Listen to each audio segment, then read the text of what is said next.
We're here at the 2008 Association of Commonwealth Universities Conference of Executive Heads in Hyderabad, India. I'm here with Jan Zanetis, Market Manager for Education at Tandberg. Good afternoon, Jan. Good afternoon, Marvin. Now, Jan, you speak of video as a powerful tool in reaching more students in cost-effective ways. Could you give us examples of where Tandberg has achieved this in Commonwealth countries? Absolutely. Let me go back to maybe some customers from 4 or 5 years ago that I'm familiar with their implementation. One of those is in the UK at Oxford University.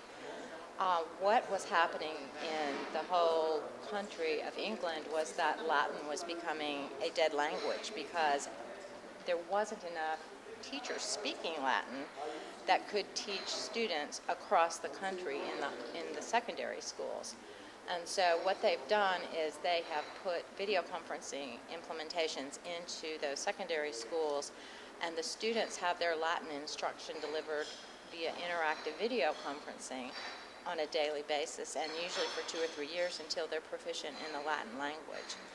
So in that application, I think it's unusual in that it's helped a dead language to continue on. I'd like to see that extended into some other of the Commonwealth countries.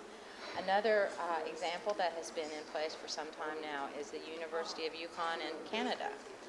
They have one university for the whole province, which is several thousand kilometers in distance, and so they were not getting as many students to the university and getting that higher education because of the distance and having to leave their families for 4 years to go to Yukon University. So what they did was put the video conferencing in satellite secondary school so that the students could attend from anywhere in that Yukon province and attain their bachelor's degree.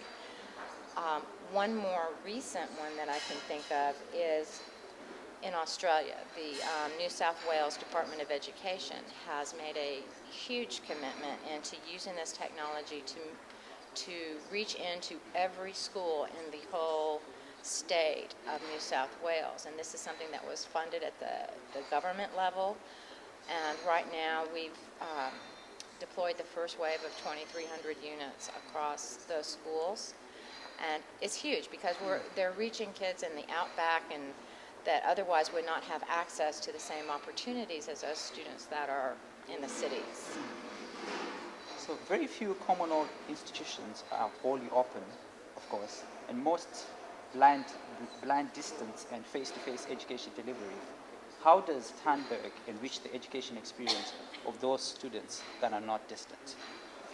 Okay, so you're asking me about students that are actually in the classroom and there's Indeed. a video conference capability, not students that are at a distance. Well, I have a very standard response to that one in that you can bring resources from the world into that classroom through that technology.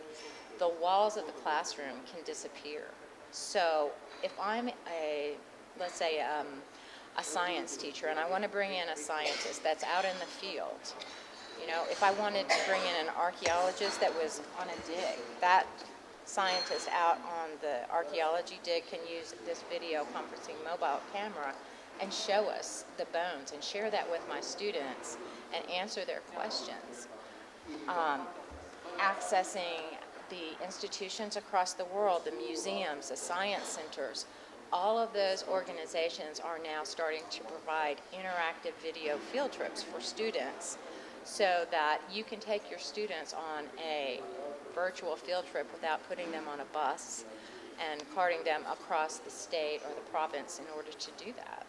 So that's my answer to the question is not only are you able to connect your students with resources from all around the world, what about connecting them with students from all around the world? We talk a lot about building global citizens in our universities.